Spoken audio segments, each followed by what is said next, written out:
यीशु कहता है अपने अपने पापों से मन फिराओ, स्वर्ग का राज निकट आ गया है। अपने अपने पापों से मन फिराओ, स्वर्ग का राज निकट आ गया है।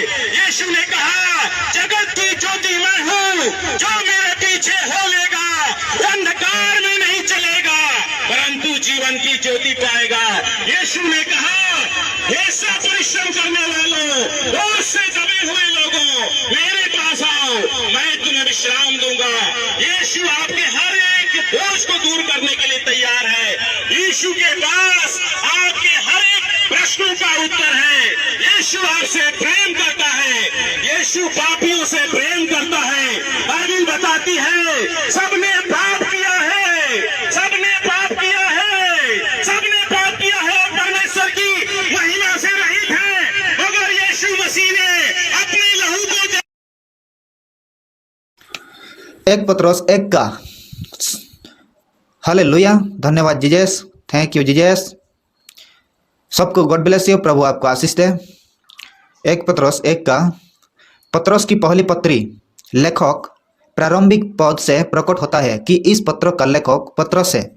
पतरस की ओर से जो यीशु मसीह का प्रेरित है, वह स्वयं को मसीह यीशु का प्रेरित कहता है। उस पत्र के द्वारा बार बार मसीह यीशु के कष्टों की चर्चा करने से प्रकट होता है कि दुखी दास का वह रूप उसकी स्मृति में छप गया था। वह मरकुस को अपना पुत्र कहता है। उसके जुकुब युबुक एवं उसके परिवार के प्रति वह अपना प्रेम प्रकट करता है। इन सब तथ्यों से स्पष्ट होता है कि प्रेरित पतरस की इस पत्र का लेखक है। लेखक, तिथि एवं स्थान। मैं लेखक बेबीलोन की कलीसिया की ओर से अभिवादन भेज रहा हूँ। प्रापक पतरस ने यह पत्र एशिया माइनर के विभिन्न स्थानों में बस करने वाले मसीह विश्वासियों को लिखा था। संभवतः इस पत्र के प्रांतिकर्ताओं में यहूदी एवं अन्य जाति विश्वासी दोनों थे। उद्देश्य, पत्रस इस पत्र के लिखने का उद्देश्य प्रकट करता है। विश्वास के कारण सताए जा रहे विश्वासियों को प्रत्याहित करना। वह उन्हें पूर्णतः आश्चर्यचकित करना चाहता था कि मसीह विश्वास में ही परमेश्वर का अनुग्रह पाया जाता है। अतः इस विश्वास का त्याग नहीं करना चाहिए, जैसा 1 पतरस 5:12 में लिखा है। मैंने संक्षेप में लिखकर तुम्हें समझाया है और जो गवाही दी है कि परमेश्वर का सच्चा अनुग्रह यही है, इसी में स्थिर रहा। इससे स्पष्ट प्रतीत होता है कि उसके पाठक में जो स्वतः व्यापक था। पतरस के प्रथम पत्र से प्रकट होता है कि संपूर्ण एशिया माइनर में मसीह विश्वासियों को सताया जा रहा था। मूल विषय, कष्ट सहने वालों को उत्तर देना। रूपरेखा, अभिवादन 1 का 1-2, परमेश्वर को अनुग्रह के लिए उसका गुणगान 1 का 3-12, पवित्र जीवन जीने का प्रबंध 1 का 13-5-12, अंतिम चमत्कार 5 का 13-14। पतरस की चुना हुआ पत्थर और उसके चुनी हुई लोग। इसीलिए सब प्रकार का बैरभाग, छल, कपट, डाह और बदनामी को दूर करके नए जन्म हुई बच्चों के समान निर्मल आत्मिक दूध की लालसा करो, ताकि उसके द्वारा उद्धार पाने के लिए बढ़ते जाओ, क्योंकि तुमने प्रभु की भलाई का स्वाद चख लिया है। उसके पास आकर जिससे मनुष्य ने तो निकम्मा ठहराया, परंतु परमेश्वर के निकट चुना हुआ और बहुमूल्य जीविता पत्थर है। तुम भी आप जीवित पत्थर के समान आत्मिक घर बनते जाते हो, जिससे याजक का पवित्र समान बनकर ऐसे आत्मिक बलिदान चढ़ाओ जो यीशु मसीह के द्वारा परमेश्वर को अनुग्रहणीय यज्ञ हो। इस कारण पवित्र शास्त्रों में भी लिखा है, देखो मैं सिय्योन में कौन के सिरे का चुना हुआ और बहुमूल्य पत्थर धरता हूँ, और जो कोई उस पर विश्वास करेगा वह किसी रीति से लज्जित नहीं होगा। और तो तुम्हारे लिए जो विश्वास करते हैं वह तो बहुमूल्य है, पर जो विश्वास नहीं करते उनके लिए जिस पत्थर को राजमिस्त्रियों ने निकम्मा ठहराया था वही कौन का सिरा हो गया और ठेस लगने का पत्थर और ठोकर खाने की चट्टान हो गया था, क्योंकि वे तो वचन को न मानकर ठोकर खाते हैं और इससे लिए वे ठहराया भी गए थे। पर तुम एक चुना हुआ वंश और राज पदोधारी याजक का समाज और पवित्र लोग और परमेश्वर की निज प्रजा हो, इसलिए कि जिसने तुम्हें अंधकार में अपनी अद्भुत ज्योति में बुलाया है उसके गुण प्रकट करो। तुम पहले तो कुछ भी नहीं थे पर अब परमेश्वर की प्रजा हो। तुम पर दया नहीं हुई थी पर अब तुम पर दया हुई है परमेश्वर के लिए जीना। हे प्रिय, मैं तुमसे विनती करता हूं कि तुम अपने आप के परदेशी और यात्री जानकर उस सांसारिक अभिलाषों से जो आत्मा से युद्ध करती है बचे रहो। अन्य जातियों में तुम्हारा चाल चलन भला हो, इसलिए कि जिन जिन बातों में तुम्हें कुकर्मी जानकर बदनाम करते हैं वे तुम्हारे भले कामों को देखकर उन्हें के कारण कृपा दृष्टि दिन परमेश्वर महिमा करो। साला के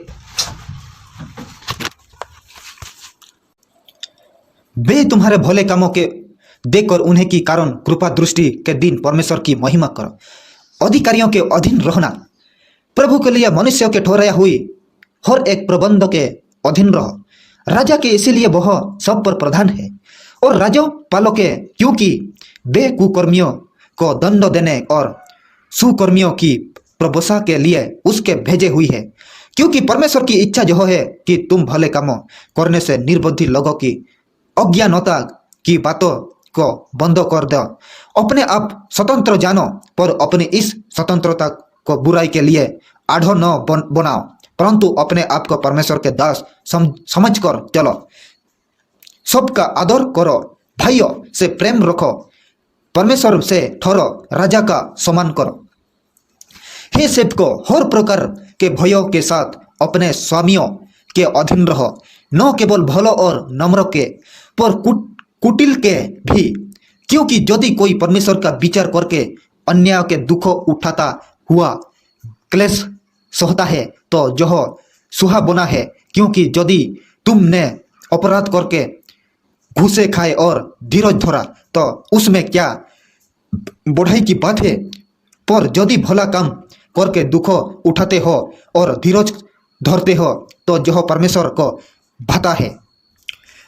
और तुम इसी के लिए बुलाया भी गए हो, क्योंकि मसीह भी तुम्हारे लिए दुख उठाकर तुम्हें एक आदर्श दे गया है कि तुम भी उसके पद चिन्ह पर चलो। न तो उसने पाप किया और न उसके मुंह से छल की कोई बात निकली। वह गाय सुनकर गाली नहीं देता है और दुख उठाकर किसी को भी धमकी नहीं देता है, पर अपनी आप को सच्चे न्याय के हाथ में सौंपता था। वह आप ही हमारी पापों को अपनी देह पर लिए हुई क्रूस पर चढ़ गया, जिसके हम पापों के लिए पर मर करके धार्मिकता के लिए जीवन बिताए। उससे के मार खाने से तुम चंगे हुए, क्योंकि तुम पहले भटकी हुई भेड़ों के समान थे, पर अब अपने प्राणों के रखने वाले रख वाले और चरवाहे के पास फिर लौट आ गए हो। पत्नियां, हे पत्नियां, तुम भी अपने पति के अधीन रहो। इसलिए यदि इसमें से कोई से ऐसे हो जो वचन को न मानते हो तो भी तुम्हारे भयो सहित पवित्र चाल चलन को देखकर बिना वचन के अपनी अपनी पत्नी के चाल चलन के द्वारा खींच जाए और तुम्हारे सुग्रार दिखावटी न हो, अर्थात बाल घूमने गुथने और सोने के गहने या भांति भांति के कपड़े पहनना, वरन तुम्हारे छिपा हुआ और गुप्त मनुष्य तो नम्रता और मन की दीनता की अधीनासी सजावट से सुसज्जित रहे, क्योंकि परमेश्वर दृष्टि में इसका मूल्य बड़ा है। और पूर्व काल में पवित्र स्त्रियों भी जो परमेश्वर पर आशा रखती थी अपने आप को इस रीति से शोभा रीति पर अपने अपने पति के अधीन रहती थी, जैसा सारा अब्राहम की आज्ञा मानती थी और उससे स्वामी कहती थी। अतः तुम भी यदि भलाई करो और किसी प्रकार के भयों से भयभीत न हो तो उसकी बेटियों ठहरोगी। पति वैसा ही है, पतियों तुम भी बुद्धिमानी से पत्नियों के साथ जीवित निर्वाह करो और स्त्री को निर्बल पात्र जानकर उसका आदर करो और समझकर कि हम दोनों जीवित के वरदान के बारिश है, जिससे तुम्हारे प्रार्थनाएं रुक न जाए। आशीष के बारिश होने की बुलाहट। अतः सबके सब एक मन हो, दयालु और भाईचारे के प्रेम रखने वाले और करुणामय और नम्र बनो।